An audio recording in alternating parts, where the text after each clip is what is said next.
Holidays-nale, adu namma GT Holidays da. GT Holidays, South India's #1 travel brand. You know you are special when you're with GT Holidays. Thallakulam எலும்பு roast, market mutton நெஞ்சு chops, Simmakkal வெங்காய குடல், விளக்குத்தூண் ஜிகிர்தண்டான்னு மதுரை உணவுகளை சாப்பிட பாண்டி பஜார் பசும்பொன் ரெஸ்டாரண்ட்டுக்கு வாங்க. நல்ல வெரைட்டியா ருசியா சாப்பிடலாம். இத்தனை வருஷம் கலையில இருந்துட்டு, கலை பயணத்திலே இருந்துட்டு, ஆனா இன்னும் ஒரு 20 வயசு பையன் மாதிரி ஓடிட்டே இருக்கீங்களே சார், எப்படி சார்? யாரோ துரத்துறாங்க போல் இருக்கு. எந்த வயசுல நீங்க நாடகம் ஆரம்பிச்சீங்க? 11 வயசுல. பட் ஃபுல் டைமா சினிமாக்கு அப்படின்னு சொல்லி ஃபைனல் இயர் படிக்கும் போது எனக்கு பாலச்சந்தர் சார் கிட்ட இருந்து ஆஃபர் வந்தது நவகிரகம்ங்கிற படம் நடிக்கிறதுக்கு. சோ ஃபர்ஸ்ட் டே நான் ஷூட்டிங் போனதே காலேஜ்ல இருந்து கிளாஸை கட் பண்ணிட்டு தான் போனேன். நாடகத்துல நடிக்கிறதுக்கும் சினிமால நடிக்கிறதுக்குமே நிறைய டிஃபரன்ஸ் இருக்கும் இல்லையா சார்? நாடகத்துல கொஞ்சம் நம்ம ஆக்ஷன்ஸ் ஜாஸ்தி சொல்லணும், குரலை உயர்த்தி பேசணும், இல்லாட்டா ரீச் ஆகாது. நம்ம இங்க இன்ஸ்டால்மெண்ட்ல இப்போ சினிமா எல்லாம் சட்டில் ஆக்டிங் சொல்லிட்டு ஏ எதுக்கு வா போன்னு அவன் எழுந்து போயிடுவான். திரும்பி பார்க்கும்போது எனக்கு இந்த படம் மறக்கவே முடியாத ஒரு படம். இது நான் சான்ஸ் கொடுத்தாலும் நான் திருப்பி திருப்பி இந்த படத்தை பண்ணுவேன். சிவாஜி சாரோட பண்ண 33 படங்கள் பண்ணிருக்கேன் நடிகர் திலகம் சிவாஜியோட. அவரோட பண்ண படங்களை திருப்பி 33 படம் பண்ண சொல்லணும். அந்த ஒரு உரிமையா நம்ம பேசுறது ஒரு பக்கம் இருக்கு அப்படின்னா, அவர்கிட்ட இந்த சேட்டைகள்லாம், சின்ன சின்ன சேட்டைகள்லாம் பண்ணுவீங்களா நீங்க? நான் நிறைய கலெக்ட் பண்ணிருக்கேன். என்ன ஏதாவது எங்களுக்கு சொல்லுங்க சார். என் நாடகம் 100வது நாள் கொண்டாட போறோம், 100வது பர்ஃபார்மன்ஸ் நீங்க தான் ப்ரிசைட் பண்ணணும். அப்ப அவர் என்ன கேட்டார், ஏண்டா உனக்கும் உங்க அப்பா இருந்த வரைக்கும் உங்க அப்பனுக்கும் என்ன விட்டா வேற யாருமே கிடையாது அந்த 100வது நாடகத்துக்கு ப்ரிசைட் பண்றதுக்கு என்ன? நான் அதுக்கு பதில் சொன்னேன், எவ்வளவு திமிரா சொன்ன போறவரு. அது ஒண்ணு இல்ல sir, YG Mahendra standard of நடிப்புக்கு ஒரு சிவாஜி வந்தா நல்லா இருக்கும்னு எல்லாம் ஃபீல் பண்றாங்க. இந்த ஒரு நாடகத்தை நம்ம சிவாஜி சார் முன்னாடி பண்ணியிருந்திருக்கலாம் அப்படின்னு தோன்ற மாதிரி. ரொம்ப பேர் வாங்கி கொடுத்த சாருகேசி நாடகம் அது அவர் பார்க்கலையேங்கிறது எனக்கு ரொம்ப வருத்தமா இருக்கு. ஏன்னா என்ன கட்டி தழுவி இருப்பாருங்கிறது எனக்கு தெரியும். அந்த நாடகத்தை பார்த்துட்டு ஒரு பெரிய நடிகர் மேல என்ன பார்த்து, நீங்க இதுல நடிக்கவே இல்லையே அப்படின்னாரு. நாடகம் முடிஞ்சு அவர் சொன்ன ஃபர்ஸ்ட் ஸ்டேட்மெண்ட் நமக்கு எப்படி இருக்கும், உயிரை கொடுத்து நடிச்சிருக்கோம். இந்த சாருகேசி பிரமாதமா எல்லா இடத்துலயும் பிரஸ் கிஸ்ல பாராட்டப்பட்ட நாடகம். என்ன சார் இப்படி சொல்றீங்க? ஆமா சார், நீங்க நடிக்கவே இல்லை சார், சிவாஜி சார் நீங்க பார்த்தது. அப்படி பாராட்டின நடிகர் யாருன்னா சூப்பர் ஸ்டார் ரஜினிகாந்த் சார். உங்களுடைய அழகான புதல்வி இங்க வந்திருக்காங்க, மதுவந்தி. சொல்லவே இல்லை நீங்க. அதுதான் சார் சர்ப்ரைஸ். பாவிகளா லைக் அவங்க வந்திருக்காங்க. நீங்க கேட்ட கேள்விக்காவது என்னால பதில் சொல்ல முடியும். அதுதான் ரொம்ப டேஞ்சரான வச்சே.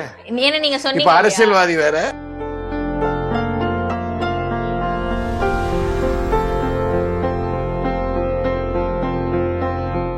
ஆதன் சினிமா வியூவர்ஸ்க்கு வீசனிலோட ஒரு பெரிய ஹாய். இது ஆதன் மீட் அண்ட் கிரீட். இந்த சீரீஸ்ல நம்ம பல செலிபிரிட்டிஸ் கூட பேசிட்டு வரோம். அந்த வகையில இன்னைக்கு என் கூட இருக்கிறவங்க ரொம்ப ஸ்பெஷலான ஒரு கெஸ்ட் அப்படின்னே சொல்லலாம். அண்ட் இத்தனை வருஷம் உலகத்துல இருந்து 75 வருஷத்துல பாத்தீங்கன்னா மொத்தத்திலேயே 65 வருஷம் டிராமால, 55 வருஷம் சினிமாக்கு, 50 வருஷம் டிராமாக்குன்ட்டு மொத்தத்தையுமே கலைக்காகவே அர்ப்பணிச்சிருக்காரு அப்படின்னே சொல்லலாம். நம்ம கூட இருக்கிறாங்க one of the best actor director YG Mahendran sir. Welcome sir, எப்படி இருக்கிறீங்க? வணக்கம். ஆதன் டிவி ரசிகர்களுக்கு என்னுடைய மனமார்ந்த வணக்கம். உங்களுக்கும் என்னுடைய வணக்கம். உண்மையிலேயே சார், இத்தனை வருஷம் கலையில இருந்துட்டு, கலை பயணத்திலே இருந்துட்டு, ஆனா இன்னும் ஒரு 20 வயசு பையன் மாதிரி ஓடிட்டே இருக்கீங்களே சார், எப்படி சார்? யாரோ துரத்துறாங்க போல் இருக்கு. அதான் கலை நம்மள துரத்துறது, கலை தாய் நம்மள துரத்திட்டு இருக்காது.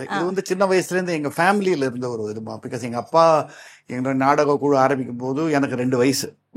சோ நான் வீட்டுல பார்த்தது பூரா அந்த ஒத்திகைகள், நாடகம், நண்பர்கள், கலைஞர்கள், இது பார்த்ததுனால அதுல ஒரு ஈடுபாடு வந்துருது. பட் எஜுகேஷனையும் எல்லாம் ஃபுல்லா கம்ப்ளீட் பண்ணிட்டு அதுக்கப்புறம் எனக்கு என்ன பிடிச்சதோ அதை பண்ணிட்டு இருக்கேன். அதான். சோ அது என்ன keeping me happy. First physical ஃபிட்னஸ்க்கு எதிராக ரொம்ப முக்கியம்னா மென்டல் ஃபிட்னஸ்னுவாங்க. அந்த மென்டல் ஃபிட்னஸ் எனக்கு கலை மூலமா கிடைக்குது. அதனாலதான் சந்தோஷமா இருக்கு, வேற ஒண்ணு. பட் ஆனா லைக் எந்த வயசுல நீங்க நாடகம் ஆரம்பிச்சீங்க? 11 வயசுல. 11 வயசுல 1961. ஓகே. பட் ஃபுல் டைமா சினிமாக்கு அப்படின்னு சொல்லி ஃபோக்கஸ் ஷிஃப்ட் ஆயிருக்கும் இல்லையா சார்? அது எப்படின்னா, நான் காலேஜ் இன்ஜினியரிங் காலேஜ், நான் ஏசி காலேஜ்ல கெமிக்கல் இன்ஜினியரிங் படிச்சேன். 5 இயர்ஸ் டிகிரி ஃபர்ஸ்ட் கிளாஸ் வாங்கியிருக்கேன். அதுல ஒன்றும் குறைச்சல் இல்லை. அதுல ஃபைனல் இயர் படிக்கும்போது எனக்கு பாலச்சந்தர் சார் கிட்ட இருந்து ஆஃபர் வந்தது நவகிரகம்ங்கிற படம் நடிக்கிறதுக்கு. ஸோ ஃபர்ஸ்ட் டே நான் ஷூட்டிங் போனதே காலேஜ்ல இருந்து கிளாஸை கட் பண்ணிட்டு தான் போனேன். ஸோ ஃபர்ஸ்ட் அனுபவமே அதுதான். ஸோ அதுலேருந்து சினிமா வந்தேன். 71 72 2-3 படங்கள் பண்ணிட்டு இருந்தேன். அதுக்கு அப்போ ஒரு சின்ன வேவரிங். ஏன்னா எங்க அம்மா பெரிய எஜுகேஷனிஸ்ட் இல்லையா, ஸோ அவங்க வந்து நீ வேலைக்கு விட்டுட்டு இதுல போறியான்னு ஒரு 2-3 வருஷம் ஒரு இதுவா அதுவாங்கிற மாதிரி இருந்தது. 75 எனக்கு கல்யாணம் ஆச்சு. ஸோ இது என்னுடைய 50th year of marriage also. 75 I got married. So அப்போ நான் decide to take a big risk. எனக்கு கலை தான் முக்கியம்னு என்றாங்க. ஏன் அப்படி எடுத்தேன்னு கேட்டதுக்கு நான் தமாஷா சொல்வேன், கல்யாணங்கிற பெரிய ரிஸ்கே எடுத்தாச்சு, இது என்ன பெரிய ரிஸ்கான்ற மாதிரி. ஸோ அதுக்கு அந்த 75 இருந்தா I started concentrating on this. ஆனா உங்களுடைய இந்த நாடகத்துறையில வந்து உங்களுக்கு இந்த காம்படிஷன் மாதிரி பாத்துருக்கீங்களா? எனக்கு அது எஸ்பி சாரா இருக்கலாம், இல்லன்னா கிரேசி மோகன் சார். எனக்கு மியூசிக் போட்டவங்க அவங்களாம் they were nowhere there when I started. எனக்கு இந்த 75 நான் போட்ட ரகசியம் பரம ரகசியம் டிராமாவுக்கு எனக்கு மியூசிக் ரெக்கார்டிங்கா இருந்தது எஸ்வி சேகர். அண்ட் அப்போ வந்து கிரேசி மோகன் அவங்க வாலாஜில எங்க நாடகங்கள் பார்த்து தான் அவங்க இன்னைக்கு கூட சொல்லுவாங்க இன்ஸ்பிரேஷனே அதான், ஒய்ஜிபி சார் நாடகம் பார்த்து தான் நாங்க ட்ரூப் ஆரம்பிக்கணும்னு வந்ததுன்னு. So there is no, I was senior to all of them. எனக்கு சீனியர் நீங்க சொல்லணும்னா ப்ராப்ளி ஒரு காத்தாடி ராமூர்த்தி சொல்லலாம் ஸ்டேஜ்ல, இல்ல நாகேஷ் சொல்லலாம், அவங்களாம் தான் எனக்கு சீனியர், எனக்கு முன்னோடிகளா இருந்தவங்க. Very nice sir. ஆனா இப்போ லைக் நாடகத்துல நடிக்கிறதுக்கும் சினிமால நடிக்கிறதுக்குமே நிறைய டிஃபரன்ஸ் இருக்கும் இல்லையா சார்? இல்ல கொஞ்சம் நம்மள பண்படுத்திக்கணும். அதாவது இப்போ நாடகத்துல நடிக்கும் போது நான் தான் எப்போதும் சொல்லுவேன், நம்ம நாடகத்துல நின்று நடிக்கும் போது அந்த ஃப்ரண்ட் ரோல உட்காரவங்களே வந்து நமக்கு சினிமால மிட் ஷாட் மாதிரி தள்ளிதான் இருக்காங்க. ஸோ நாடகத்துல கொஞ்சம் நம்ம ஆக்ஷன்ஸ் ஜாஸ்தி சொல்லணும், குரலை உயர்த்தி பேசணும், இல்லாட்டா ரீச் ஆகாது. நம்ம இங்க வந்து இன்ஸ்டால்மெண்ட்ல இப்போ சினிமாலாம் சட்டில் ஆக்டிங் சொல்லிட்டு எதுக்கு வா போன்னா அவன் எழுந்து போயிடுவான் ஆடியன்ஸ், என்னடா பேசுறான் ஒன்றும் புரியாம.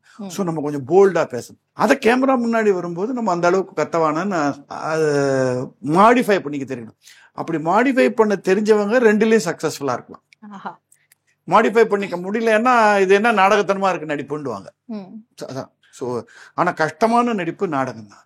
கண்டிப்பா. ஏன்னா இங்க நீங்க நடிக்கலன்னா உங்களுக்கு அழ வரலன்னா கேமராவை பேன் பண்ணி இலையில இருந்து நீர் சொட்டுற மாதிரி காமிச்சு அழுகைன்னு காமிச்சிருவான். அங்க நீங்க எழுதாதான் ஆடியன்ஸ் அழுவான், நீங்க சிரிக்க வச்சாதான் ஆடியன்ஸ் சிரிப்பான். ஸோ அது தெரிஞ்சா சர்க்கஸ்ல இருக்கிற பஃபூன் மாதிரி எங்க வேணா சமாளிக்கலாம். அப்போ வந்து நாடகத்துல நம்ம நடிக்கிறதுக்கு தேவையான ஒரு எஃபோர்ட் இருக்கு இல்லையா சார்? அப்போ இருந்ததுக்கும் இப்போ வந்து மக்கள் எல்லாம் வந்துட்டு டேலண்ட் இருக்கவங்க யாருனாலும் நடிக்கலாம், பட் ஸ்டில் இன்ஸ்டால இந்த ரீல்ஸ் மூலியமா டேலண்ட் இருக்கிறவங்க இருக்கிறாங்க. பட் ஆனா சில பேர் மேக்சிமமா நம்ம பார்க்கும்போது கிளாமர் யூஸ் பண்ணி வராங்க. என்ன டெஃபினிஷன் எனக்கு தெரிய மாட்டேங்குது. யார் வேணா நடிக்கலாங்கிற மாதிரி தான் இருக்கு. ஸோ அதனால நிறைய டேலண்ட் உள்ளவங்க நம்ம ஷார்ட் பிலிம்ஸ்ல இதெல்லாம் பாக்குறோம், அவங்க எல்லாம் வர முடியாம போயிடுது. அப்போன்னா நாங்க இருக்கிற காலத்துல நாடக நடிகர்களை தேர்ந்தெடுத்து நடிக்க வைப்பாங்க, அதுதான் பேஸா இருந்தது எல்லாருக்கும். இன்னைக்கும் உலகம் எங்கும் நீங்க போனீங்கன்னா, அமெரிக்கால எல்லாம் போனீங்கன்னா பிராட்வேல எல்லாம் நாடகத்துக்கு தான் முக்கியத்துவம் தருவாங்க, அதுல இருந்து தான் வருவாங்க. இப்ப நடிப்போட கான்செப்டே மாறி போச்சு இல்லையா? சினிமாலையும் சரி நாடகத்துல அப்படியே தான் இருக்கு, நாடகத்துல அப்படியே தான் இருக்கு. இப்ப என்ன நாடகத்துல இன்னும் கொஞ்சம் போல்டா எல்லாம் பேச ஆரம்பிச்சிட்டாங்க. காமெடிங்கிற பேசிஸ்ல வந்து வல்கரா எல்லாம் கூட பேச ஆரம்பிச்சிட்டாங்க. முக்கியமா நான் வந்து ரொம்ப கண்டம் பண்றது ஒரு டைப் ஆஃப் காமெடினா ஸ்டாண்டப் காமெடின்னு ஒண்ணு பேசுறது, பாத்ரூமை பேசியே பேசிட்டு இருக்காங்க அதுல. அது தட் இஸ் நாட் நகைச்சுவை. But stage acting is the same. இன்னைக்கும் நல்ல ட்ரூப்ஸ் எல்லாம் இருக்கு. இங்கிலீஷ் டிராமாவா இருக்கட்டும், தமிழ் டிராமாவா இருக்கட்டும், ஸ்டேஜ்ல உழைச்சாதான் நடிக்க முடியும். அண்ட் இத்தனை வருஷம் வந்து decades and decades of cinema நீங்க வந்து பாத்திருக்கீங்க இல்லையா சார்? அப்போ இருந்த ப்ராசஸ், ஒரு நடிப்புக்கான ஒரு ப்ராசஸ்க்கும் இப்ப இருக்கக்கூடிய ப்ராசஸ்க்கும் என்ன டிஃபரன்ஸ் பாக்குறீங்க? இட் இஸ் பிகம் ஈஸி நவ. யுவர் எக்ஸ்பிரஷன்ஸ் கொஞ்சம் கம்மியா கொடுத்தா போதும், தி camera captures it in different. அப்ப மேக்கப்பே நாங்க நிறைய போடுவோம்ல. இப்ப இந்த மாதிரி ஒரு இன்டர்வியூக்கு நான் வருதுன்னா கூட அப்பிக்கிட்டு வந்தாதான் பண்ண முடியும். அப்போ அந்த கேமரா வேற, மிச்சல் கேமரான்னு நான் நடிச்சது முதல் அனுபவம். நான் நவகிராம படத்தை நடிச்சது இவ்வளவு பெரிய கேமரா அது. ஸோ அதெல்லாம் தூக்கிட்டு போறதே கஷ்டம். இப்ப என்ன இவ்வளோண்டு கேமரா கையில வச்சுட்டு கோப்ரோங்கிறாங்க, அதுல இப்படி போயிட்டு எல்லாம் பண்றாங்க, மேல ட்ரோன்ல இருந்து டெக்னிக்கல் இது மேட் ஆக்டிங் ஈஸி, அதுதான் சொல்ல முடியும். ஏன்னா directors work and technical work ஜாஸ்தியா போச்சு. ஸோ அதுலயும் நீங்க பாத்தீங்கன்னா ஞாபகம் வச்சுக்கிற நடிப்பு எதுன்னு வந்துன்னா கொஞ்சம் பவர்ஃபுல்லா இருக்கிறது தான் மக்கள் மத்தியில் நிக்குது. இப்ப நீங்க சமீபத்துல ஓடின படங்கள்ல பாருங்க. ம். இப்ப என்ன சொல்லலாம், இந்த லப்பர் பந்து ரொம்ப பிரமாதமா போச்சு, மெய்யழகன் ரொம்ப பிரமாதமா போச்சு, அமரன் ரொம்ப பிரமாதமா, எல்லாத்துலயுமே பர்ஃபார்மன்ஸ் இருக்கு. அதை நீங்க ரீப்ளேஸ் பண்ணவே முடியாது. ஒரு ரோலுக்குள்ள இறங்கி அதை பவர்ஃபுல்லா பர்ஃபார்ம் பண்றதுக்கு இருக்குது, அதை நீங்க ரீப்ளேஸ் பண்ணவே முடியாது. அண்ட் வந்து பிளாக் அண்ட் ஒயிட்ல போடுற மேக்கப்புக்குமே ஆமா ஆமா. செம இப்ப டிஃபரன்ஸ். மேக்கப்பே இந்த film is become so fast. முன்னெல்லாம் அது போட்டாதான் நிக்க முடியும். அண்ட் வந்து அது அதனாலதான் அந்த ஃபர்ஸ்ட் ஏர்லி ஸ்டேஜஸ்ல black and white to colour வரைச்சே கொஞ்சம் நிறைய மேக்கப் அதிகமா இருக்கா மாதிரி ஏர்லி கலர் ஃபிலிம்ஸ்ல இருக்கும். ஏன்னா அவங்களுக்கு தெரியல அந்த டிஃபரன்ஸ். இப்ப நானும் மேக்கப்பே போடுறது இல்ல, கொஞ்சம் பேஸ் போட்டு விட்டு அப்படியே விட்டுறாங்க. அப்படிதான் நிறைய பேருக்கு வந்து இந்த இன்வர்ஷன் மேக்கப் தெரியாம, ஏன்னா வந்துட்டு லிப்ஸ்டிக் இப்ப நம்ம ரெட் போடுறோம் அப்படின்னா நமக்கு ரெட் கலர்ல வேணும், ஆர் பிரைட்டா இருக்கணும்னா நம்ம கிரீன் கலர்ல போட்டுட்டு நடிக்கணும். இந்த மாதிரி எல்லாம் அப்போ இருந்தது. ஏன்னா நமக்கு ஷர்ட்ஸ் எல்லாமே பிரைட் ஷர்ட்ஸா போடுவோம். ஏன்னா அதுதான் பிளாக் அண்ட் ஒயிட்ல கொஞ்சம் எடுப்பா தெரியும். இப்போ அதெல்லாம் இல்லை, எல்லாம் மாறி போச்சு, செட்லா மாறி போச்சு. See, totally the world has changed. But has performance improved ன்னு கேட்டா sorry, you don't have a Shivaji Ganeshan today, you don't have a Balaya today, you don't have an M.R. Radha or a Ranga Rao or a Chandrababu or a Nagesh today. Sorry, அது கிடையாது. But technically we are on par with the world, and some of the new actors அவங்களோட style டிஃபரெண்டா இருக்கு, அதான் நமக்கு பிடிக்குது. And உங்களுடைய கேரக்டர்ஸுமே நம்ம பார்க்கும்போது நிறைய கொஞ்சம் இந்த அசடு கலந்த ஒரு ஸ்வீட்டான ரோல்ஸ் மாதிரி தான் இருக்கும் சார். ஒரு இன்னசென்ட் ரோல்ஸ் தான் நான் ஆரம்பத்துல நிறைய பண்ணிட்டு இருக்கேன். அது அப்படியே நேச்சுரலா உங்களுக்கு அமைஞ்சிருச்சா? அது ஹீரோவோட ஃப்ரெண்டுன்னு வரும்போது அது ஆட்டோமேட்டிக்கா நீங்க எல்லா காலத்திலுமே அப்படி ஒரு கேரக்டர் இருக்கும். ஒரு ஹீரோன்னு ஒருத்தர் இருந்தா, இப்போன்னு இல்ல, புராண காலத்துல இருந்தே நீங்க படிச்சீங்கன்னா, புராணங்களை படிச்சீங்கனாலே ஹீரோன்னு ஒருத்தர் தான், அவனுக்கு கூட விதூஷன் ஒருத்தர் இருக்கும், விதூஷகன் ஒருத்தர் இருப்பான். ஒரு கூட அவன் சொல்ல வேண்டிய நினைக்கிற பல விஷயங்கள் அவன் சொல்லுவான், அதை தமாஷா சொல்லுவான் அப்படின்னு. ஸோ அப்படித்தான் சினிமால இருக்கு, இன்னைக்கும் இருக்குது. இன்னைக்கும் நீங்க இன்னைக்கு இருக்கிற டாப் காமெடியன் யோகி பாபு எடுத்தா கூட ஹீரோ பக்கம் ஃப்ரெண்டா தான் வருவார் அவரு. ஸோ அது ஒரு இன்னசென்ஸ் இருந்தாதான். நீங்க வடிவேலுலாம் நம்ம ரொம்ப ரசிக்கிறதுக்கு காரணம்னா அவரோட இன்னசென்ஸ் தான். ஸோ அப்படித்தான் எல்லா பீரியட்ல இருந்திருக்கு. நாகேஷ் இருந்த பீரியட்ல இருந்திருக்கு, தங்கவேலு சார் பீரியட்ல இருந்திருக்கு, அதுக்கப்புறம் வந்த எங்க பீரியடு தேங்காய் சீனிவாசன், அப்புறம் கவுண்டமணி செந்தில் ஒரு 2 பேரா ஃபார்ம் பண்ணி அழகா பண்ணிக்கிட்டாங்க. அவங்க மெத்தட்ஸ் சேஞ்சே தவிர ஒரு அசடு கலந்த ஒரு ஃப்ரெண்டு தான் ஹீரோக்கு எப்போது இருப்பான். ஓகே. அண்ட் வந்து நீங்க இத்தனை வருஷம் சினிமால ஆரம்பிக்கிற ஒரு ஸ்டேஜ்ல இருந்தும் இப்ப வந்துட்டு பாக்கும்போது அந்த ஒரு ஜேர்னி எப்படி சார் பாக்குறீங்க? எவால்வ் ஆயிருப்பீங்களே நீங்களே, ஒன்னொன்னா கத்துக்கிட்டு. எனக்கே தெரியும், இப்ப நான் சில பழைய படங்கள்லாம் பார்க்கும்போது இதெல்லாம் நான் இப்படி பண்ணிருக்க வேண்டாமோ அப்படின்னு தோணுது. டெஃபினட்டா தோணுது. ஏன்னா பட் அந்த பீரியடுக்கு அது தேவைப்பட்டது இல்லையா? கண்டிப்பா. நீங்க யாருக்கு ஃபர்ஸ்ட் அண்ட் ஃபார்மோஸ்ட் ஒரு நடிகன் புரிஞ்சுக்க வேண்டியது என்னன்னா, யாருக்காக அவன் நடிக்கிறான். தன்னுடைய மூளையில் அப்படியே தான் பெரிய பிரில்லியன்ட் ஜீனியஸ் இதை காமிச்சிக்கிறதுக்காக அவன் நடிச்சான்னா எடுபட முடியாது. அங்க டிக்கெட் கொடுத்து வந்து பாக்குறாங்க பாருங்க, அவங்களுக்கு தான் நம்ம பர்ஃபார்ம் பண்றோம், அவங்கள நம்ம சாட்டிஸ்ஃபை பண்றோமா அப்படின்னு பார்க்கணும். ஸோ 70s நான் பண்ண படத்துல எஸ் அந்த மக்களை நான் சாட்டிஸ்ஃபை பண்ணி, 80s வரும்போது இப்போ சகலகலாவலோன் அந்த பீரியட் வந்தபோது வேற மாதிரி கொஞ்சம் சாட்டிஸ்ஃபை பண்ணேன். அதுவே 90s வந்தபோது மௌனம் சம்மதம் படங்கள் பண்ணும்போது அது இன்னும் கொஞ்சம் செட்டிலா. அதுக்கப்புறம் இப்போ மாநாடு வரும்போது அது. ஸோ நம்ம யார் நம்ம ஆடியன்ஸோ அவங்கள டார்கெட் வச்சு நம்ம நடிக்க ஆரம்பிச்சோம்னா we will be successful. இத்தனை வருஷத்துல திரும்பி பார்க்கும்போது எனக்கு இந்த படம் வந்து மறக்கவே முடியாத ஒரு படம். இது வந்து நான் சான்ஸ் கொடுத்தாலும் நான் திருப்பி இந்த படத்தை பண்ணுவேன். அண்ட் அதே அப்படியே ஆப்போசிட்டா, ஐயோ இந்த படம் பண்ணிருக்க வேண்டாம் எவ்வளவு சொன்னாலும் நான் சிவாஜி சாரோட பண்ண 33 படங்கள் பண்ணிருக்கேன். நடிகர் திலகம் சிவாஜியோட அவரோட பண்ண படங்களை திருப்பி 33 படம் பண்ண சொல்லணும்னு நான் ரெடி. அதே மாதிரி some of the pictures I have done with Rajini and Kamal. ரஜினியோட பண்ண முரட்டுக்காளை திருப்பி பண்ண சொன்னா ரொம்ப ஹாப்பியா இருப்பேன். அதே மாதிரி பெருசா கமர்ஷியலா போலனாலும் எனக்கு ரொம்ப பிடிச்ச படம் பாலுமேந்திரா டைரக்ட் பண்ண உன்கண்ணில் நீர் வழிந்தால்னு ஒரு படம். அதுல ஒரு சீரியஸ் ரோல் ரஜினியோட பண்ணது. அதே மாதிரி கமலோட பண்ண படங்கள்ல அந்த என்னது உயர்ந்த உள்ளம், அதுல இந்த ஜங்கு சக்கா ரொம்ப ஃபேமஸா போச்சு. அது ஒரு படமும். ராஜபார்வை எனக்கு ரொம்ப பிடிச்ச படம். அது சிவாஜி பொறுத்த வரைக்கும் அவர் சும்மா அவர் கூட இருந்தாலே எனக்கு போதும். பட் இதே பக்கம் இன்னொரு பக்கம் இந்த படம் நான் பண்ணிருக்க வேண்டாம், தவிர்த்திருக்கலாம் மாதிரி நிறைய இருக்குமா. அதெல்லாம் வந்து கமர்ஷியலா பார்க்கும்போது நாங்க இப்ப அமெரிக்கால இன்னொரு இடத்துலயும் ஒரு படத்துக்கு அவங்க கிடைக்கிற பேமெண்ட் என்ன, வருஷத்துக்கு 3 படம் பண்ணா போதும். நான் கேக்குறேன், மார்லன் பிராண்டோங்கிறவன் is the Sivaji of Hollywood. அவன் லைஃப்லயே மொத்தம் 30-40 படம் தான் பண்ணிருப்பாரு. அந்த ஏர்னிங் வேற. ஆனா சிவாஜி 200 படம் பண்ணாருங்க. ஸோ அவருக்கே இருக்கும் அந்த மாதிரி இந்த படம்லாம் ஏண்டா பண்ணணும். அந்த மாதிரி நிறைய படங்கள் இருக்கு. அப்ப மட்டும் இல்லை, இப்பவும் இருக்கு. அதை சொல்ல முடியாது. Okay sir. அண்ட் இப்போ உங்களுக்கு ஒரு செக்மெண்ட் மாதிரி விளையாட கூட இல்ல இது.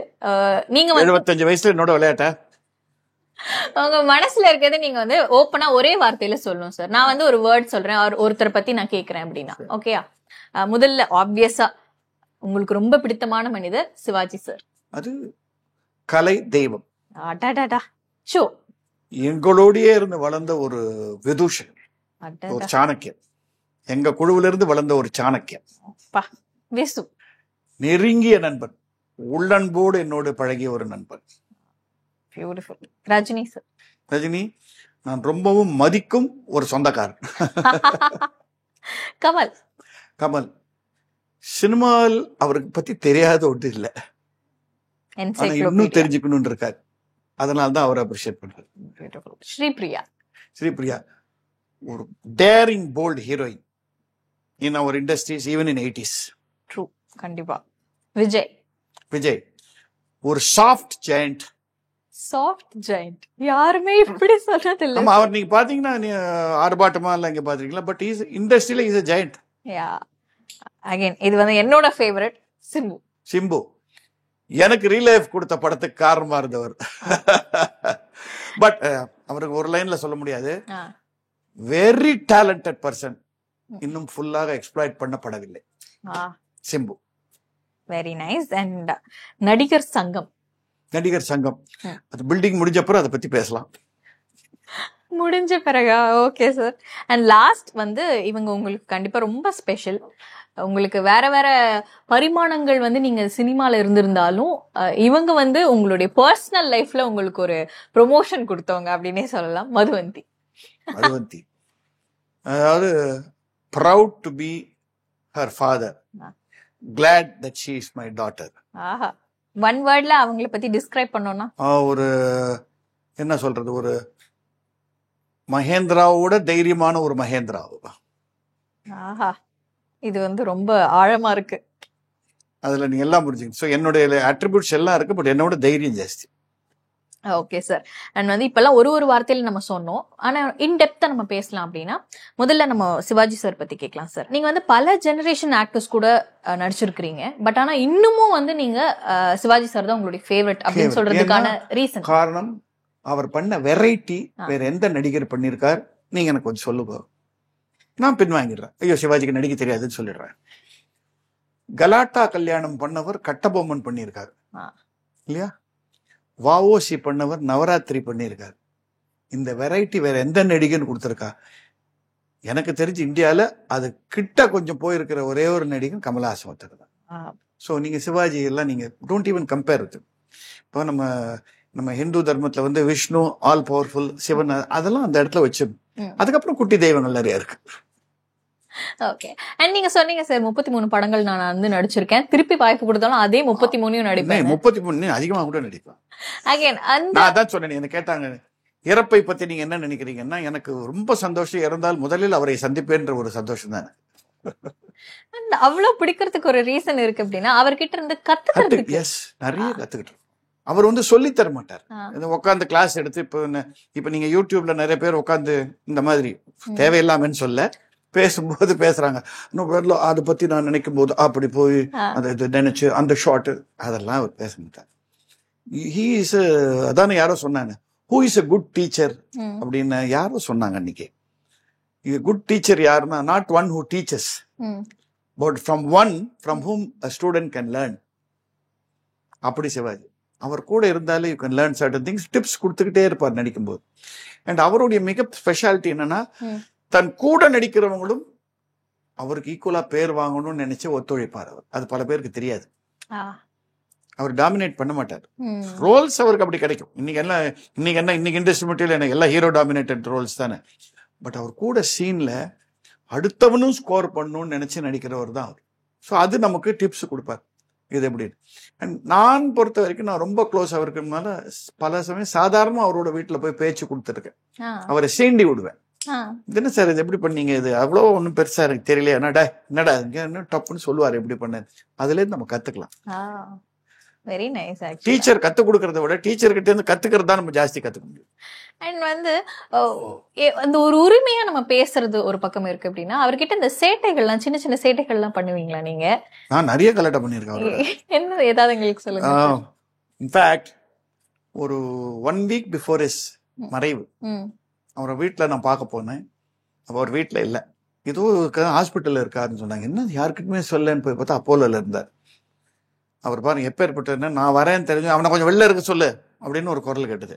எனக்கு ஆச்சரியமா இருக்கு. இந்த மாதிரி சொன்னதே கிடையாது. அவர் வைஜி மகேந்திரன் அவர் பெட்ரூம் வரைக்கும் அவரோட பெட்ல உட்காந்து பேசுறவன் நான். அப்புறம் அவங்க அம்மா கமலாம்மா சொல்றாங்க, ஒன்னும் இல்லை தம்பி, வெறும் பனியனோட இருந்தாரு, நீ வரியா, அதனால இந்த வெள்ளை ஷர்ட் போட்டுட்டு டிப்டாப்பா உட்காரணுன்றதுக்காக கூட வெயிட் பண்ண சொன்னேன். அவர் அந்த மாதிரி அப்பியரன்ஸ் ரொம்ப முக்கியத்தை கொடுக்குறாரு. அப்ப நான் போறேன், என்ன சார் திடீர்னு ஹாஸ்பிட்டல் வந்துடுறேன். அது ஒன்னும் இல்லடா, என்னமோ உடம்பு சரியில்லைன்றாங்க, எல்லாம் சரியா போயிடும், அப்படிதான் கான்பிடென்டா இருந்தார். அப்ப நான் என்ன கேட்டேன்னா, சார் என் நாடகம் ஒண்ணு 100வது நாள் கொண்டாட போறோம், 100வது பர்ஃபார்மன்ஸ், நீங்க தான் ப்ரிசைட் பண்ணணும். அப்ப அவர் என்ன கேட்டார், ஏண்டா உனக்கும் உங்க அப்பா இருந்த வரைக்கும் உங்க அப்பனுக்கும் என்ன விட்டா வேற யாருமே கிடையாதா அந்த 100வது நாடகத்துக்கு ப்ரிசைட் பண்றதுக்கு? என்ன நான் அதுக்கு பதில் சொன்னேன், எவ்வளவு திமிரா சொன்ன போற அவரு.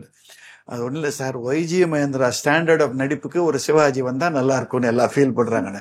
சார் கமலா என்ன சொல்றோம் பார்த்தியா ராஸ்கல, உன் ஸ்டாண்டர்டுக்கு நான் அப்படின்ட்டு என்னைக்கு நாடகம் வரேன் போ அப்படின்னாரு. ஆனா வரல. ஸோ நான் அந்த மாதிரி விளையாடி இருக்கேன் அவர்கிட்ட நிறைய. இன்னொரு தரம் எனக்கு ஞாபகம், அவருடைய 150வது படம் நினைக்கிறேன், இல்ல சவாலே சமாளி 150, அதுக்கு திருச்சியில மிகப்பெரிய ஃபங்க்ஷன் ஒண்ணு பண்ணாங்க, கிட்டத்தட்ட 1 lakh பீப்புள் இருந்தது. அப்ப பெரிய பெரிய ஆர்கெஸ்ட்ராலாம் வாசிச்சாங்க. ஆனா அவர் இன்சிஸ்ட் பண்ணி, நான் அப்ப காலேஜ்ல படிச்சுட்டு இருக்கேன், நாங்க ஒரு காலேஜ் ஆர்கெஸ்ட்ரா வச்சிருந்தோம், எங்க ஆர்கெஸ்ட்ரா தான் அவர் பக்கத்துல மேடையில வாசிக்கணும்னு எங்களை வாசிக்க வச்சாரு. அப்போ ஒரு கலாட்டா இருந்தது. இப்ப கூட நான் சொல்லிட்டு போய் எங்க கூட பாடுறவங்க ஒரு ஹிந்தி பாட்டு பாடினான். அதுல அப்ப அதெல்லாம் ஒன்னும் அப்ஜெக்ஷன் பண்ணல. ஆமா, யாரும் அன்னைக்கு ஹிந்தி ஒழிகன்னு கத்தல, ஹிந்தி பாட்டும் பாட வச்ச அந்த படத்துல. அவன் வார்த்தையை மறந்துட்டான் அந்த பாட்டுல. சோ ஒரே லைன்ல திரும்பி திரும்பி வேற வேற ராகத்துல பார்த்து சமாளிச்சிட்டாங்க. நாங்க ரொம்ப சமாளிச்சிட்டான்னு வந்தா வெளில வந்தவன், இங்க வாடா, அவன் என்ன அவன் வார்த்தையை மறந்துட்டானா, ஏண்டா ஹிந்தி தெரியாதுன்னா அதே லைனை திரும்பி பாடி பாடி இவங்களுக்கு எல்லாம் தெரியாது, ஏமாத்திரியா பாடவா, எனக்கு தெரியும்டா அவன் பண்ணதுன்னு சொல்லிட்டு. அன்னைக்கு நைட்டு நாங்க திருப்பி ஊருக்கு போச்சு, எங்களுக்கு டிக்கெட் கிடைக்கல ட்ரெயின்ல, ஏன்னா ஸ்டேஷனே அல்லோல் படுது இவர் போறாருன்னு. நான் எந்த கம்பார்ட்மெண்ட்ல ஏறுதுன்னு அப்படியே போயிட்டே இருக்கேன். ஒரு கை என்ன ஷர்ட்டை பிடிச்சி அப்படி தூக்கி உள்ள போட்டுது. யாருன்னா சிவாஜி சார், அவருடைய ஃபர்ஸ்ட் ஏசியில அவரோடய டிராவல் பண்ணி வந்தேன். இங்க போடுறா தரையில படுப்பில்ல, நீ நான் பெட்ஷீட் தரேன்னு கொடுத்து படுக்க வச்சாரு. அந்த அஃபெக்ஷன் அவர்கிட்ட அந்த ரொம்ப விளையாடி இருக்கும் நிறைய. அண்ட் வாரம் போய் பாக்குறத விட ரொம்ப தமாஷ் என்னன்னா, ஒரு தடவை அவர் போன் பண்ணி என்ன கேக்குறாரு, ஏன்னா உங்ககிட்ட வீடியோ, அப்ப VHS தான் ரொம்ப பாப்புலர் இல்லையா வீடியோ, இப்ப இந்த மாதிரிலாம் பென் டிரைவ்ல கிடையாது, வீடியோ பிளேயர் டெக்குன்னு இருக்கும், டெக் போட்டு டேப்பு போட்டு, நீ வச்சிருக்கியாமே அந்த படம் எனக்கு கொஞ்சம் அனுப்பேன், நான் பாக்கணும்னாரு. சரி ஏதோ இங்கிலீஷ் படம் சொல்ல போறான்னு, எந்த படம் சார் வேணும் உங்களுக்கு? புதிய பறவை பார்த்து நாளாச்சுரா உங்ககிட்ட இருக்காம அனுப்புனாரு. சார் நீங்க புதிய பறவை பார்க்கணுமா? ஆமாண்டா இன்னும் எனக்கு பார்க்கணும் போல் இருக்குது, நீ அதெல்லாம் உன் ஃப்ரெண்ட்ஸோட எல்லாம் பார்த்து பயங்கரமா அனலைஸ் எல்லாம் பண்றியாம, எனக்கு கொஞ்சம் அனுப்புத அப்படின்னு நான் கொண்டு போய் புதிய பறவை கூப்பிட்டு வந்தவரு. He had that special affection. உண்மையில வந்து அளவு கடந்த அன்பு இருக்கிற இடத்துல வந்துட்டு யார் என்ன சொன்னாலும் அவரை பத்தி சொன்னா கோவம் வந்துரும் இல்லையா? உங்களுக்கு இன்னமும் வந்து அந்த ஒரு லைக் நீங்க சொல்லாதீங்க, சொல்ற அளவுக்கு உங்களுக்கு இடம் இல்ல அப்படிங்கிற அளவுக்கு உங்களுக்கு ஒரு கோவம் வரும். ஆமா ஆமா. எதனால சார்? எதனாலன்றீங்களா? பிகாஸ் அவர்கிட்ட இருக்கிற அந்த டேலண்ட மதிக்க தெரியாம வீக் பாயிண்ட்ஸ் எல்லார்கிட்டயும் இருக்கும். யாருகிட்ட இல்ல? கடவுள்கிட்டயே இருக்குங்களே. நம்ம ரிலிஜன் மட்டும் இல்ல, எல்லா ரிலிஜன்லயும் கடவுள் கிட்ட ஒரு ஃபால்ட் வச்சுதான் அவங்க கதை சொல்றாங்க. அப்பதானே நமக்கு ரிலேட் பண்ண முடியும். சோ அந்த வீக் பாயிண்ட்ஸ் மட்டும் சொல்லிட்டு இருந்த என்ன பிரயோஜனம்? நான் சொல்லிடுவேன், எஸ் அவர் 250 படமும் எதுவும் பண்ணியிருக்காரு, பல படங்கள் அவரது எடுபடாத படமா கூட இருந்திருக்கலாம். ஆனால் அவர் தொட்டார் பாருங்க அந்த உச்ச, அதை இன்னும் யாரு நீங்க தொடலையே. அப்படி இருக்கும்போது அந்த ஆளுக்கு நீங்க மதிப்பு கொடுக்கணும்ல. கண்டிப்பா. முதல்ல எவரெஸ்ட் போன டென்சிங்க்கு தானே மதிப்பு. அவர் தானே முதல்ல அந்த உச்சத்தை தொட்டார். அதை கொச்சப்படுத்தி பேசும்போது எனக்கு வேற ஒண்ணு இருக்காது. ஓகே. அண்ட் வந்து எனக்கு தெரிஞ்ச அவருடைய மறைவுக்கு யாருமே பார்க்காத அளவுக்கு ஒரு கூட்டம். ஏன்னா ஏன் சொல்லுங்க, அது உள்ள இருந்திருக்கு அத்தனை பேருக்கு பாசம் உண்மையிலே. ஏன்னா பொலிட்டீஷியன்ஸ்க்கு நம்ம வந்து இப்ப பார்த்தோம், பட் ஆனா ஒரு ஆர்டிஸ்ட் தானா சேர்ந்த கூட்டம் இல்ல, பிரியாணியா சேர்த்த கூட்டம். அதெல்லாம் அப்படி இருக்கும்போது ஒரு ஆர்டிஸ்ட் உண்மையிலே ஒரு கலைஞன் வந்து போன ஒரு வழியில அவ்வளவு பேர் வந்தாங்க இல்லையா? ஏன்னா அவருக்கு எந்த ஒரு பேக்ரவுண்டும் கிடையாது. இந்த பார்ட்டினும் அந்த பார்ட்டினும் அவர் பொலிட்டிக்கலா பெரிய சக்சஸும் ஆகல. அதெல்லாம் கிடையாது. நான் வந்து கண்கூடா பார்த்தேன். அந்த ஃபியூனரல் நாங்க ஜீப்ல முன்னாடி போயிட்டு இருந்தோம். நானும் சின்னி ஜெயந்த் தான் போயிட்டு இருந்தோம். ஒவ்வொரு ஏரியா பொறுமையில ட்ரிப்ளிகன் இப்படி தாண்டி அந்த இதுக்கிட்டு போச்சே, மக்கள் இவரை பத்தி எப்படி பேசுறாங்கன்னு போகும்போது யாருமே சிவாஜி இறந்துட்டாருன்னு பேசி ஆள. பாவம் மன்னிப்பு ரஹீம் இறந்துட்டாயா, பிரஷீத் பத்மநாபர் இனிமே எங்கேயா பார்க்க போறோம், கௌரவம் ரஜினிகாந்த் எங்கேயா பார்க்க போறோம், திருவருட் சொல்வர் அப்பர் எங்கேயா பார்க்க போறோம்னு அப்பா அந்த அப்படி இருந்திருக்காரு அவர் மனசுல. அதனால்தான் அந்த கூட்டம் சேர்த்தது. இது நாங்க கண் கூட பார்த்தோம். Very nice. எங்களுக்கு தெரியாத நிறைய பக்கங்கள் வந்து தேவர் அப்படியே அந்த ரோல்ஸ் நினைச்சேன் யாரும் அந்த மலர்களை போல் அந்த இன்னும் எங்கேயா வரப்போகுது. அந்த நாள் ஞாபகம் உயர்ந்த மனிதன் ராஜசேகர் மாதிரி வருமாயா. அதாவது யாருமே அவர் போனதாவே நினைக்க அந்த ரோல்ஸ் இனிமே பார்க்க முடியாத இன்னொருத்தருன்றத ஃபீல் பண்ணிட்டு இருந்தாங்க. That is is greatness. And வந்து எங்களுக்கு தெரியாத நிறைய விஷயங்கள் வந்து கண்டிப்பா உங்களுக்கு சிவாஜி சார் பத்தி தெரிஞ்சிருக்கும். க்ளோஸா இருக்கனால நிறைய தெரியும். அவர் வந்து ரொம்ப ஃபுட் வந்து ரொம்ப பிடிக்கும், ரொம்ப பிரியர், சாப்பாடு பிடிக்கும், நம்மள கூட வச்சு சாப்பிட சொல்லி வச்சு நிறைய சாப்பிடுவார். அவர் சாப்பாடு பிரியர், நல்ல ஸ்பெஷல், அதுவும் நான்வெஜ்ல எக்ஸ்பர்ட். அந்த மாதிரிதான். சோ வந்து அவரு ரொம்ப பிடிச்ச உணவு தேடி தேடி வந்து லைக் இந்த இடத்துல இருந்து வாங்கி சாப்பிடுற மாதிரி அது எனக்கு அவ்வளவா தெரியாது. அவர் வீட்டு சாப்பாடு தான் ரொம்ப விரும்புவாரு. என்ன சொல்றேன்னா, இப்ப நாங்க இமயம்ங்கிற ஒரு படம் ஷூட்டிங் போயிருந்தோம் நேபாள்ல. அப்போ நாங்கெல்லாம் ஒரு ஹோட்டல்ல தங்கியிருந்தோம். அவர் வந்து சோல்டி ஓப்ராய்னு ஒரு 5 ஸ்டார் ஹோட்டல். நேச்சுரலி அவர் வர அவங்களும் மிஸ்ஸஸ் தாங்க வந்தார். ஒரு வாரம் கழிச்சு அவருக்கு அங்க தங்க முடியல. ஏன்னா நீங்கெல்லாம் அவ்வளோ அவனுக்கு ஜாலியா இருக்கீங்களாமே, எனக்கு இங்க என்னடா தனியா இந்த ஹோட்டல்ல ஏதோ உப்பு சப்பு இல்லாம ஒரு சோத்தை கொண்டு வந்து கொடுக்குறான், ஸ்பூனையும் இதையும் கொண்டு வந்து கொடுக்குறான். எனக்கும் அந்த ரூம் சார் அது சாதாரண ஹோட்டல், ரூம்லாம் சின்னதுன்னு. அந்த இவன் ஒரு இந்தியன் அந்த ஹோட்டலு. அவன் என்ன பண்ண 2 ரூமுக்கு நடுவில் இருக்கிற வாலை உடைச்சு கொடுத்தான். அவருக்காக பெரிய ரூம் பண்ணி கொடுத்து சமையல் செட்டப் கொடுத்துட்டாங்க. அவங்க கமலாமா வந்து தினம் சமைச்சு சாப்பிடுவாங்க. அவரோட சேர்த்து எங்களுக்கும் சாப்பாடு கிடைக்கும். அவருக்கு அந்த வீட்டு சாப்பாடு ரொம்ப பிடிக்கும். More then hotel food. Very nice. Anything veg non veg எதுவாக இருந்தாலும். சண்டே மார்னிங்ல நான் எத்தனையோ தடவை அவங்க வீட்டு பிரேக்ஃபாஸ்ட் டேபிள் உட்காந்து அது ஒரு 20 பேர் உட்காந்து நான் வெரைட்டி ஆஃப் சாப்பாடு நம்புறோம். ஆக்சுவலா பேசும்போது உங்களுடைய 100வது நாடகத்துக்கு அவர் வரேன்னு சொன்னாரு, ஆனா வரல அப்படிங்கறது வந்து ஒரு வலியோட. ஏன்னா எல்லா ஆரம்பத்திலும் எங்க அப்பாவுக்கு அவர் ரொம்ப ஃப்ரெண்டு. ஸோ அப்போலேருந்து என்னோட எல்லா நாடகத்துக்கும் அவர் தான். அப்பதான் கேட்டேன், ஏன்டா உங்களுக்கு வேற ஆள் கிடைக்கலன்னு. நான் சும்மா திமிரா பதில் சொன்னேன், என் நடிப்புக்கு நீங்க வந்தா பெட்டரா இருக்கும் சார், நட்டிமுலாஸ்கல் அப்படின்னு சொல்லிட்டு. ஆனா அந்த பர்டிகுலர் பிளேக்கு முன்னாடி அவர் காலமாயிட்டார். அவ்வளவுதான். அண்ட் இத்தனை வருஷம் ஆகியும் இந்த பிளேஸ் தொடர்ந்துட்டே இருக்கு இல்லையா சார்? பட் ஏதோ ஒரு இடத்துல இந்த ஒரு நாடகத்தை நம்ம வந்து சிவாஜி சார் முன்னாடி பண்ணியிருந்திருக்கலாம் அப்படின்னு தோன்ற மாதிரி. இதுமா அவர் வந்து அவர் இருந்த வரைக்கும் என்னுடைய எல்லா நாடகத்தையும் பார்த்து அப்ரிஷியேட் பண்ணுவார். அதுல இருக்கிற நல்ல பாயிண்ட்ஸ் தான். எங்களுக்கு எல்லாமே முடிந்த வரைக்கும் நாங்கள் நல்ல ஸ்டாண்டர்ட் தான் போடுவோம். நல்ல விஷயங்கள் சொல்லுவார். அதுல ஒரு தடவை அவருக்கு என்ன, அதை நான் சொல்லியிருக்கேன் அதை ஒரு இடத்துல. அவர் வீட்டுக்கு ஒரு ஈவினிங் 4 மணிக்கு போகணும். நானும் டைபிஸ்ட் போகணும். ஒரு நடிகர் இருந்தா தெரியுங்களா, அவர் எங்க ட்ரூப்ல இருந்த பாரு. அவரோட பேசிட்டே இருந்தோம். ஒரு 5 மணி ஆச்சு. டே இருந்து சாப்பிட்டு போங்களேடா அப்படின்னா. அப்ப நான் கேஷுவலா சொன்னேன், இல்ல சார் இன்னைக்கு சாயந்தரம் டிராமா இருக்குன்னு. அவர் மூஞ்சி அப்படியே கடுக்கடுன்னு ஆயிப்போச்சு. 6:30 மணிக்கு டிராமா வச்சுன்னு 5 மணிக்கு இங்க உட்காந்துருக்கியா? நீ எல்லாம் அந்த மேடைக்கு என்னடா மதிப்பு கொடுக்கல? சாப்பாடா தண்ணி கூட கொடுக்க மாட்டோம், ஒன்றும் போங்க வீட்டை விட்டுனார். எங்களை துரத்தினார். எப்படி துரத்தினார்? கீழே வந்து நாங்களை கார்ல ஏறி கிளம்பி ஆடிட்டோரியம் போற வரைக்கும் எங்களை பார்த்தாரு. அந்த மாதிரி நாடகத்துக்கு மேல ஒரு வெறி உள்ளவர் அவர். ஸோ நாடகம்னா அவருக்கு ரொம்ப பிடிக்கும். தான் தொடர்ந்து நாடகம் பண்ண முடியலையேங்கிறத பல தடவை சொல்லியிருக்காரு. ஹெல்த்னால பண்ண முடியாம போச்சு அவரால். ஸோ எல்லா நாடகமும் பார்த்துருக்காரு. அதுல சில நாடகங்கள் அவர் பார்க்க முடியலன்றது என்னன்னா, ஒரு நாடகம் அவர் பார்த்திருக்க முடியாது. ஏன்னா அவருக்காக நான் பண்ணேன். அவர் இறந்த பிறகு பண்ணது வியட்நாம் விட அவர் பண்ண ரோல நான் பண்ணேன். அதே மாதிரி பரீட்சைக்கு நேரமாச்சு. சினிமால அவர் பண்ண ரோல நாடகத்துல நான் 2வது தடவை பண்ணேன். ஒரிஜினலா அது எங்க நாடகம் தான். அது எங்க அப்பா பண்ண ரோல் அவர் பண்ணாரு. நான் அதே ரோல் பண்ணேன், அந்த பையன் ரோல். அவருக்காக என்ன பண்ணேன், திருப்பி இந்த 2015ல அவர் பண்ண நரசிம்மாச்சாரி ரோல் நான் பண்ணி வேற ஒரு பையன் என் ரோல் பண்ணோம். அது 2யும் நான் அவர் இருந்துதான் பார்த்திருக்க மாட்டார், அது வேற விஷயம். பட் இப்ப நான் சமீபத்துல பண்ணி எனக்கு ரொம்ப பேர் வாங்கி கொடுத்த சாருகேசி நாடகம், அது அவர் பார்க்கலையேங்கிறது எனக்கு ரொம்ப வருத்தமா இருக்கு. ஏன்னா என்ன வந்து கட்டி தழுவி இருப்பாருங்கிறது எனக்கு தெரியும். அவ்வளோ அவர் மைண்ட்ல வச்சுதான் பண்ணேன். அதுக்கு உதாரணம் சொல்ல போனா, அந்த நாடகத்தை பார்த்துட்டு வந்துட்டு ஒரு பெரிய நடிகர் ம், மேல வந்து என்ன பார்த்து, நீங்க இதுல நடிக்கவே இல்லையே ம், அப்படின்னாரு. நாடகம் முடிஞ்சு அவர் சொன்ன ஃபர்ஸ்ட் ஸ்டேட்மெண்ட் ம். நமக்கு எப்படி இருக்கும்? உயிரை கொடுத்து நடிச்சிருக்கோம். இந்த சாருகேசி பிரமாதமா எல்லா இடத்துலயும் பிரஸ் கிஸ்லாம் பாராட்டப்பட்ட நாடகம். என்ன சார் இப்படி சொல்றீங்க? ஆமா சார், நீங்க நடிக்கவே இல்லை சார், சிவாஜி சார் நீங்க பார்த்தது. அதான் சொன்னாரு அவர். நான் சிவாஜியை ஃபுல்லா பார்த்தேங்க.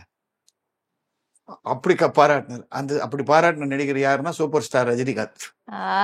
பியூட்டிஃபுல். அவர் யூஸ்வலா வந்து அவரும் என் டிராமாஸ் எல்லாம் பார்ப்பாரு. என்ன நெகட்டிவா பேசுறாரு, நீங்க நடிக்கவே இல்லையா, சரியா நடிக்கலன்றது சொல்றாங்க. உள்ள சிவாஜி பார்த்தேன்னு சொன்னார். அண்ட் அவருடைய ஒரு சின்ன இன்ஸ்பிரேஷன்ல தான் நாங்க அப்படி இப்படி கொஞ்சம் போராடி அதை இப்ப படமா எடுத்து முடிச்சிருக்கோம். ஹோப்ஃபுல்லி ஒரு ஷார்ட் பட்ஜெட், ஒரு சங்கராபரணம் மாதிரியோ, ஒரு சிந்து பைரவி மாதிரியோ, ஒரு சலங்கை ஒலி மாதிரியோ அது மக்களிடையே ஒரு மிகப்பெரிய வரவேற்பை பெரும் ஒரு எண்ணம் எனக்கு இருக்கு. ஏன்னா ரஜினி தான் இன்ஸ்பிரேஷன், இது படம் பண்ணுங்க, இது படம் பண்ணுங்கன்னு சொன்னது. அண்ட் டைரக்ட் பண்ணிருக்கிறது அவருக்கு ரொம்ப பிடிச்ச டைரக்டர் சுரேஷ் கிருஷ்ணா. அவருக்கு பாஷாவை கொடுத்தவர் தான். சார், இப்போ வந்து உங்களுக்கு ஒரு ஸ்பெஷல் சர்ப்ரைஸ் வந்து உங்க கொடுக்கலாம் அப்படின்னு சொல்லிட்டு எங்க டீம் சார்பா நாங்க வந்து நினைக்கிறோம் சார். என்ன பண்ண போறீங்க? ரொம்ப ரொம்ப ரொம்ப ரொம்ப ஐஸ்வர்யா ராயோட நடிக்க வைக்க போறீங்களா? அதுக்கும் மேல சார், உங்களுடைய அழகான புதல்வி வந்து இங்க வந்திருக்காங்க, மதுவந்தி.